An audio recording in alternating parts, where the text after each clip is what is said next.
in this particular topic, I would like to conclude what we have learned and gained from understanding these secretory pathways, and what is the main reason for teaching you all these secretory pathways.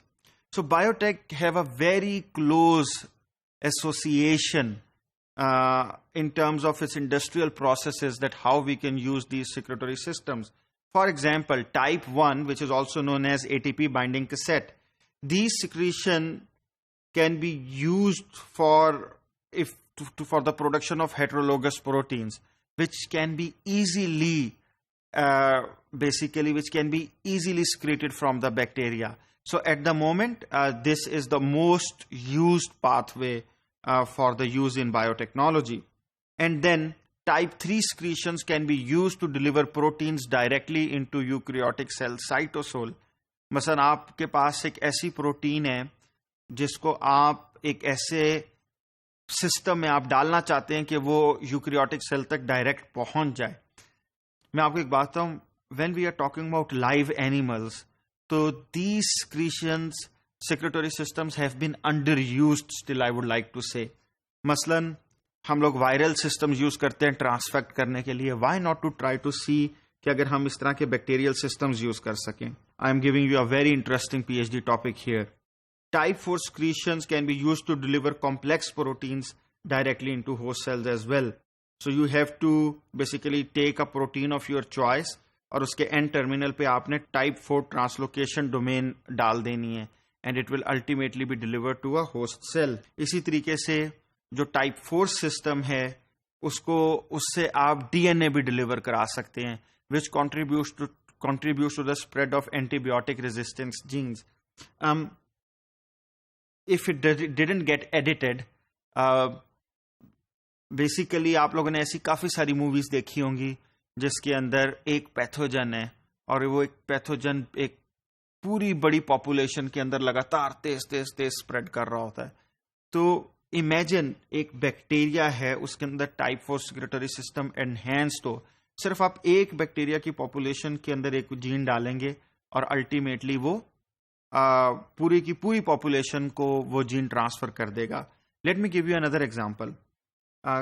کسی لوگوں کو پینکریاٹائٹس ہو جاتا ہے, وہ basically اب کھانا digest نہیں کر سکتے, آپ نے ان کا پینکریاز ریموو کرنا پڑتا ہے. کسی کو کینسر ہو جاتا ہے, پوری زندگی وہ انزائمز لیتے رہتے ہیں. ہاؤ اباؤٹ آپ ایک بیکٹیریا ایسا انجینئر کریں جس میں ایک وہ انزائمز پروڈیوس ہوتے ہوں, which is very common, very easy to do, اور اس میں ایسا ٹائپ 4 سیکریٹری سسٹم انہینس کر دیں, یا یوز کریں کہ آپ کا وہ جو پلازمڈ ہے جو آپ نے ڈالا ہے آپ وہ گٹ کو دے دیں, اور وہ باقی بیکٹیریا کو بھی ایبلٹی دے دے کہ وہ سارا کا سارا نا وہ پلازمڈ ٹرانسفر ہو جائے. تو basically we have to use all these systems and come up with innovative solutions so that ultimately ہمارے پاس کوئی ایسی اپلیکیشنز آ سکیں ان سیکریٹری سسٹمز کو یوز کرتے ہوئے. اب اگر ہم ان سیکریٹری سسٹمز کو یوز نہ کر رہے ہوں تو کیا ہوتا ہے؟ Then protein stay inside the cell اور انکلوژن باڈیز فارم ہوتی ہیں. In one of the future topics well see کہ انکلوژن باڈیز کیا ہوتی ہیں اور how we deal with them.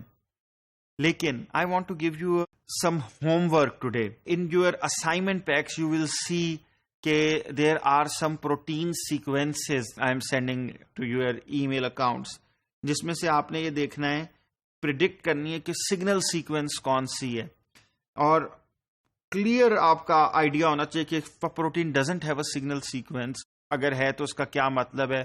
آپ اس سگنل سیکوینس کو دیکھتے ہوئے آپ اس کو کہاں اس پروٹین کو دیکھیں گے, کیا وہ پیری پلازمک اسپیس میں ہوگی یا وہ آؤٹ سائڈ ہوگی, یا وہ سائٹوپلازم میں رہے گی یا وہ کلچر میڈیم تک باہر آ جائے گی, یعنی پوری کی پوری ٹرانسلوکیٹ ہو جائے گی. اور اگر پروٹین کے اندر سگنل سیکوینس نہیں ہوگا تو where would you expect to find this protein. And how do you predict signal sequences? Well, you can Google it as well, but this is one such search engine through which you can find کہ signal sequences کیسی ہوتی ہیں دیکھنے میں. But this is very very important کہ آپ اس طرح کی small چیزوں کا فائدہ کیسے اٹھا سکتے ہیں ایک بایو ٹیکنالوجی ایک انڈسٹریل اسکیل کے اوپر ایک اپلیکیشن کے لیے. and that's what we mean کہ ہم لوگ ہیومینٹی کے لیے کچھ کام کر سکتے ہیں تھرو سچ ٹیکنالوجیز.